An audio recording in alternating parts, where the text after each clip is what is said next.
देखो आज हम सीखते हैं कि VLOOKUP विद मैच में हम एडवांस कैसे यूज़ करते हैं। मैंने कहा कि एम्प्लॉय आई डी 001 से लेके एम्प्लॉय आई डी 006 का आंसर मुझे एक साथ चाहिए। तो मैं क्या करूँगा, सबसे पहले मेरा जो एरिया उसको एक साथ सिलेक्ट करूँगा मैं।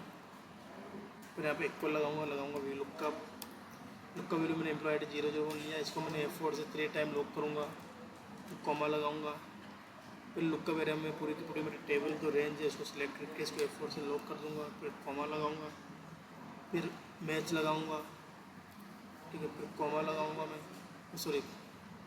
यहाँ से मेरे नेम वाली जैसी हेडिंग खुलूँगा, उसको F4 से 2 बार लॉक करूँगा, कॉमा लगाऊंगा, फिर हेडिंग को सिलेक्ट करूँगा पूरी को मैं, इसको F4 से लॉक करूँगा मैं, कॉमा लगाऊंगा, फिर 0 लूँगा, ब्रैकेट को क्लोज करूँगा, कॉमा लूँगा, 0 लूँगा, ब्रैकेट को 2 बार क्लोज करके कंट्रोल पर सेंटर प्रेस करूँगा। तो देखो हम देखते हैं कि सभी आईडीज़ का आंसर मुझे एक साथ फाइंड आउट हो चुका है।